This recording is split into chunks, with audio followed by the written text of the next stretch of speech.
So this is going to be one of the more different types of videos that I've ever made, because right now, as of speaking, this is me in the past. Now, what I mean by that is currently right now, I have only watched 24 episodes of the Apothecary Diary, and that is, of course, of Season 1, which is volumes 1 through 2 of the light novels. Now, some of you watching this have watched more. I have only gone through the first 24 episodes. So the first part of this video is going to be me now, and then it will switch to me in the future, where I talk about Season 2 and Season 1. Because I want to talk about how I feel about Season 1 right now, because I honestly have a lot of emotions to get off my chest about this series.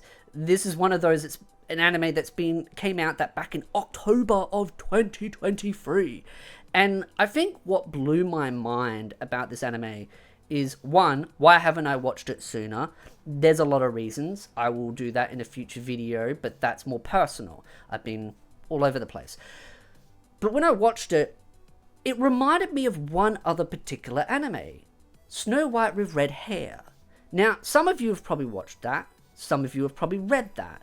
I've done a bit of both. That is a series that I really love. And the reason why I love it is because it is that nice, simple romance. It's about, like, herbs, medicine, poisons, apothecary. It is exactly that. But it's a much more romance-driven. Now, let me get the context out before you get the pitchforks. This series is different. It's similar, but different at the same time. And that's why I like it, because it reminds me of some elements of it. It's like reminiscent. It's like, oh, this is kind of like that, where it's got herbs and medicine and fun stuff. And to be honest, there aren't that many animes that do this kind of thing, where they go into that sort of potions, poisons, apothecary stuff. You know, I'm using the magic word that I probably can't pronounce to save myself. And I know it's the word of the video. Apothecary. But there are some animes that do it. And there's not heaps of them out there. But the ones that do it, I really love. There's a couple out there. One's an Isekai, one's a romance, which is Snow White with Red Hair, and then there's this one. And I love all of them, but this one just really blew me away. The reason why is because even though this does have romance in it, it isn't focused all in one specific location in the story. It is focused on a multitude of different characters, and there's quite a lot. I would say there's a large cast of characters. Not insanely large, but quite a decent chunk. And I think what blew my mind was how well the anime presented them and allowed me to keep up to date on what they were doing without having to over-explain everything. One of the things that the anime does is it shows, don't tell. And I like that. It didn't have to show me every little itty-gritty detail and be like, oh, we're going to exposition dump you 6 billion different things. It showed a lot of little things. It showed a little subtle details. And even though, so far, as of the 24 episodes of Season 1 that I've watched, I've predicted everything that's happened. And that's the thing, it's kind of got that sort of mystery kind of element to it, which is so much fun. I love it, because you get those so many questions and theories of like, oh, what's going to happen next? And where's the story going to go? I've predicted pretty much everything so far that's kind of unfolded, but I'm not disappointed at that. I feel really good in myself. I really love that, because it feels satisfying. One thing I don't like about different types of series is that they try to be a mystery, and they make things really obvious, and then they go, psych, we subverted your expectation, or subverted what you thought, or just, whoa, we gave you a surprise. And it's just like, yeah, no, that didn't make any sense. Like, you set all this up, and then you flipped it. And it reminds me of an interview by the author of Game of Thrones. I know some people hate him because he won't finish the series, but there was something that he said in an interview where he said, you know, if you build up an entire plot point, and then all the fans guess it, don't then change it, because it hurts the story. And I think that's one of the things I commend about this, is that even though, yes, some people are going to guess things, they didn't change it just to try and like make some weird oddball, stupid, hairpin, random thing at the last minute. No, it's stuck to its roots. I love that, because even though I've predicted everything so far that's happened in the story, it felt satisfying, it felt clean, it felt like it made sense. It was logical, and it made sense how things played out and why certain characters act in this way they do, and why they are as smart as they are, like a certain, short, spunky little lady who definitely, holy moly, is she hot!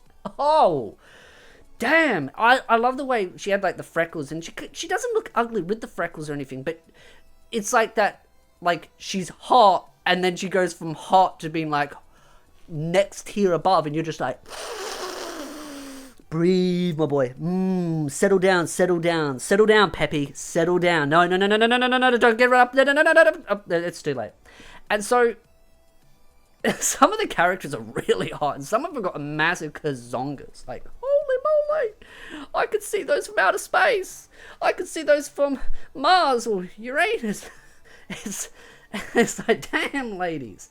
But it makes sense why they're big, because it's like the emperor and the concubines and all that kind of stuff. And that's another thing as well, is you've got all these other characters and all these political maneuverings and crazy things are going on. And I feel like I've got the board out and the chalkboard and all the images and the strings going together. I'm like, whoa! But it's so much fun. It all makes sense. It doesn't feel convoluted, and everything plays out nicely. And the pacing is, bon appetit. The pacing is beautiful.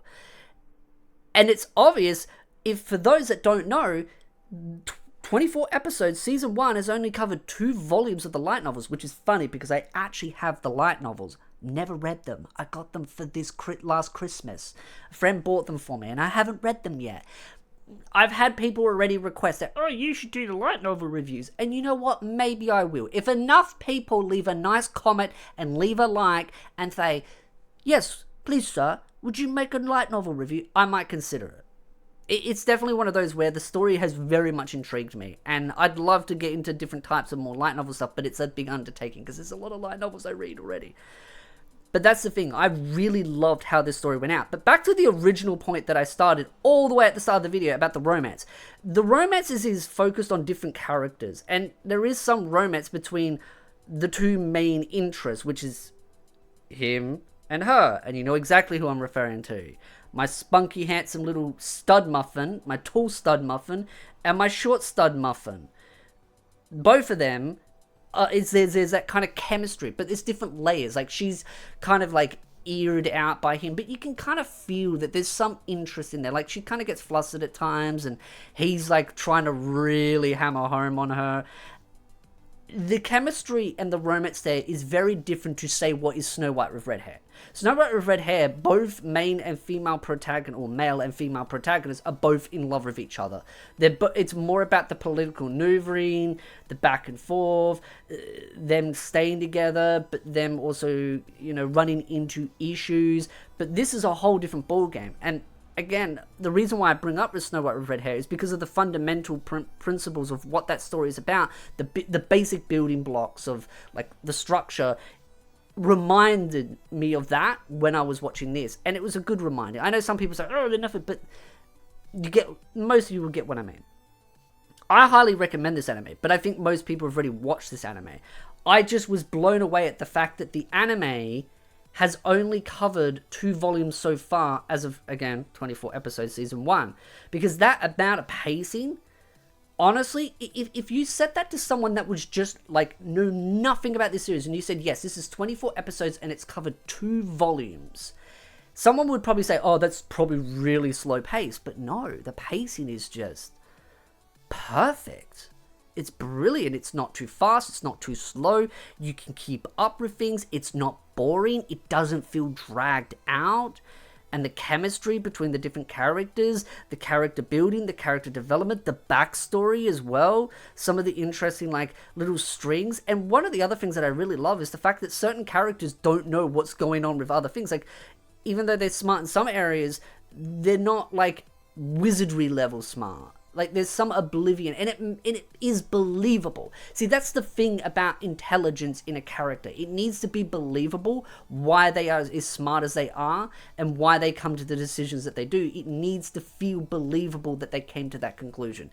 And everything on that part makes a lot of sense. But I will say, I think what really drew me into it, because I'd seen so many memes and so many clips to a degree, but most of all the clips I'd seen is interactions between her and him, and the sort of the sparky relationship. That is what really kept me going. Really, like, it drew me in, and then the rest is just like this big, beautiful, open, sprawling world. I absolutely love it, and I cannot wait to talk about season 2. Future me here with the second part to the video. Now that season 2 has finally officially aired, with season 3 sequel, I call it season 3, but the sequel has been confirmed with TBA as of making this video.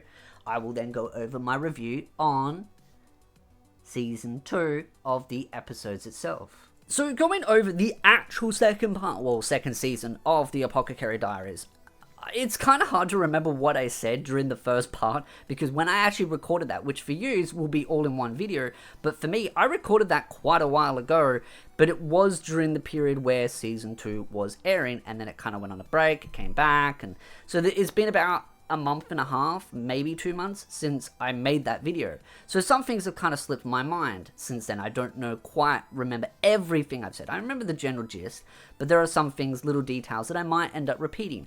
Things like, and I know I said this, but I'm going to repeat it anyway, I guessed a lot of things, and I did the same thing with season 2. So many things I guessed well ahead in advance. So many. Like, I guessed the reincarnation potion with the kids, guessed it, boom. Guessed the fact that she would still be alive, boom. Oh, I guessed who they were, like the two girls, like the bug girl out there in playing around, and then guessed that it was actually her. The reason why I guessed that, so I want to give my reasoning mentally why, you know, that Detective Ed style, was that when she first was introduced, the first question I kept asking myself is, why does she never do any work? Like, she has, like, a curfew, and I'm like, okay, that makes sense. She could just be a servant girl, and she needs to be back at a certain time when they were doing that whole little thing in the ghost-haunted thing. But there was that whole situation where she was constantly out just doing random stuff, and I kept asking myself, does she actually work? Where does she work? Why is there such mystery about where she works? Like, I'm like, what? Who is she? Why is she just there? Like, okay, like, they're getting along, they're all friends, like, you know, she's a fun character, but I'm like, what do you do, girl? You just chase bugs, and straight away, it's just like detective mode. I'm like, okay, she's someone, and then it's like timeline of the sort of like when she's introduced and someone else is introduced, and you kind of like link it up, and I was just like, okay, yep. I guessed it pretty quickly, and that's the thing. Guessing things is not bad thing, and I'm going to use an example of Game of Thrones. Now, I'm not going to talk about like the whole like, ooh, political stuff. No, what I want to talk about with Game of Thrones here is one of the issues that Game of Thrones ran into that this series does not do, which is ironic because the author himself actually said you shouldn't do this, and then he did it himself, which is when you set up a point, like a plot point in a story, right? You've set up, say, like a murder mystery, and this is, I think, an example that he gave, you know, the butler dies, right? And there are 5 possible outcomes, like 5 possible people in that room, and there are hints there. And as the hints come out, as the story progresses, you, the consumer, like the viewer or the reader, are starting to piece it all together and go, oh, it could be this person, or this, or this, or this. And as more clues come out, you then twig closer to the end, oh, it's them. Now, for me, I guessed a lot of these things in Apothecary Diary very quickly. But one of the things that I respect is it didn't do the very mistake that the author of Game of Thrones did. And that is what he said in his interview that you shouldn't do, is you leave all these hints and then people guess it and then try and change who the actual murderer is because everyone actually guessed who it really was, and you then try to subvert their expectations and what the plot point is. That's exactly what Game of Thrones did. It changed things because everyone guessed it. So they're like, oh no, we need to do a bait and switch. And there's a lot of interviews that came out that pretty much indicated that the ending of Game of Thrones, the actual live action, or the TV series was actually exactly what the author actually had planned for the end. And the reason why potentially, and again, this is just what I've heard, potentially the reason why he won't finish the story is because he's jaded because people hated the ending, and so he doesn't want to finish the story because everyone guessed it. They changed the ending to subvert people's expectations, and then everyone hated it, and then the author goes, I'm sorry. I know that's a bit of a tandem, but Apothecary Diary doesn't do that. It sets it up, it lays it out clear, and if you don't guess it, you don't guess it. You guess it, and you feel great about it. But it doesn't treat you like an idiot and go, oh, well, actually, it was a secret, different other person. Wow. Or they introduce a random another person, then try and, like, bait and switch it. Like, the series doesn't treat you like an idiot. It respects your intelligence. It respects your viewing time. And that is something that I really love about Apothecary Diary, is that it doesn't try and bait and switch. I love it. The fact that I can guess it all makes me feel great, but it doesn't matter that I guessed it because it's the journey that I really love, seeing it all play out and seeing all the reactions of the other characters when they discover the truth, when they discover the revelation. That's what I really love, is seeing their expressions and how they'll respond. It's like, for example, a series that I used to love before it kind of went downhill, another one is like Arrow. I used to love watching people's responses when they find out who Oliver Queen is.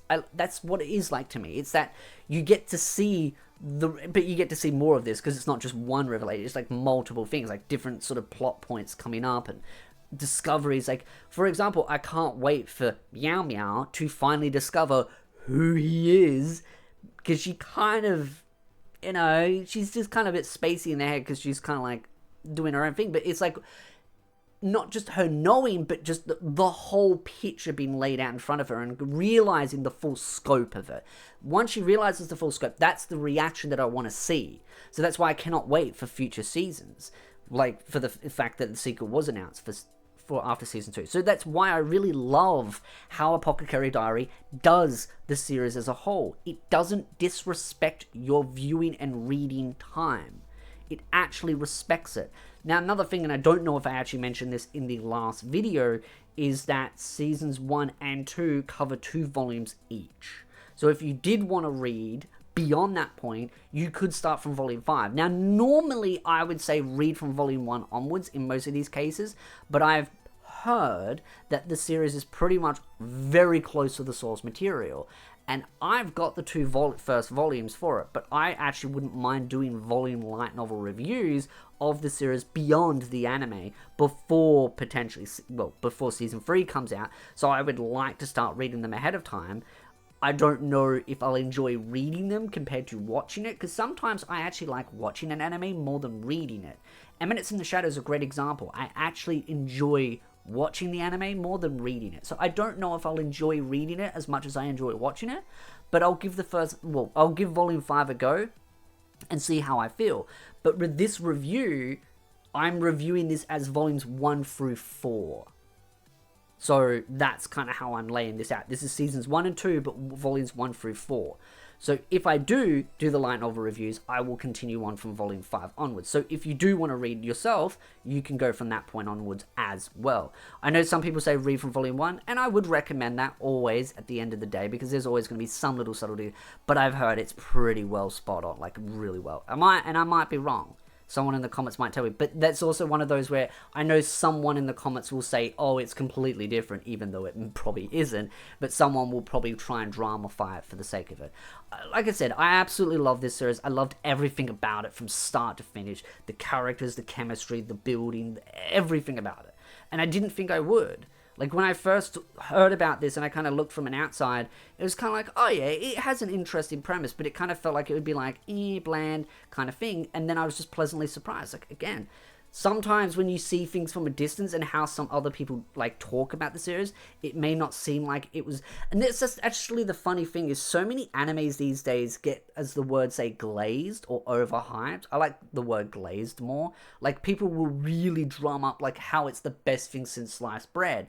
And that's fine. They're entitled to their own opinion. I'm not trying to demoralize their own opinion. But sometimes you feel like you've been led up a little bit. Like, you've been led on, like, oh, it's got all these great things. You're going to mind blown, blah, blah, blah. But in this case, honestly, I feel like I kind of wish some people did glaze it a bit more. But I also think it's just because it's one of those types of series that is, it's not like action. There might be some action if you debate where those scenes are, but it's just one of those where it's a nice paced female protagonist, side characters. Technically, can we count Mr. Prince Charming as one of the main characters? So two main characters, male and female. But it's just one of those where I do feel like maybe it didn't get as much love that I'd hoped. But then I go out to a convention, which I did this weekend, and I saw so many cosplayers of Meow Meow. I just go around, I just call them Meow Meow. Meow Meow. I did see one of the big booby chick. I forgot her name. Her hair color is orangey red kind of thing. Like, she's the one that had the 2 kids at the end. So, just want to point that out, yeah. She was the one that had the 2 kids at the end. Or the second kid. I did see one cosplay of her, and then I think I saw 2 cosplays of him. But most of them, I saw like 30 plus cosplays of Meow Meow. It was like, they were really good. It was just kind of like nice to see other ones out there. I was like, oh my god, there's actually the big booby girl. Yeah, woo! So it's nice to see when there's a bit of variety out there. But I love this series. I really recommend it if you are into that sort of murder mystery kind of style, even though it's not like everything's murder mystery. There are other mysteries as well. There's some good murder mysteries in there, but all that kind of piece in the puzzle. But I feel like if you're watching this review and you're this far in it, you've already decided yourself that you're watching it. So then I ask the question off to you: what did you love out of season 1 and then season 2? Like, your favorite things out of them. Because I do feel like there's many moments where there's like little pocket stories, like like I said, those little murder mysteries. At the start, it kind of felt like there was those little pieces kind of adding together, and then as the story goes on, there's those bigger plot points, which I actually think is very smart on how it does it, because it gives you kind of like bite-sized little chunks to the story at the start to kind of get you invested in certain characters, certain parts of the world building, certain themes to it all, and then as you've kind of gotten a bit more accustomed to it and you're kind of used to those little bite sizes, they kind of increase the size of some of those plots and mix it up, and then they add the bigger things that have kind of been hinted throughout those little bite sizes. And that's a very clever trick. It's like those sort of couple of episodic little mysteries, but there's hints in them that lead to something much bigger later on. Really love it. And I say that and people are like, oh yeah, episodic kind of thing, but I'm like, some of those mysteries had like multiple episodes, like say 2 or 3, and then you had sort of the next little mystery and the next little component and the next little, but there was always hints leading into, like for example, where we led to the end of season 2, where certain characters were actually, hiding right under plain sight, were actually not a guy but actually a woman pretending to be that, and then they kidnap her, and but actually one of the concubines is actually the bug girl out there playing around, and they're both the same, and they run away, and the mother's actually got this whole plan of rebellion, but actually they're abused, and Meow Meow's kind of dragged into this situation, and it leads to her lover, I'm just saying, they're lovers, him actually stepping forward and going, yep, okay, we need to do something about this, I can't let this keep going the way it is. Like, there's so many like cool components to it. So that's what I love about it. So again, I asked the question off to you: what are your thoughts about seasons 1 and seasons 2? What are your favorite parts? And again, cannot wait for season 3. Love to know your thoughts. If you like this video, hit the like, subscribe, and I'll see you beautiful nerds in the next video.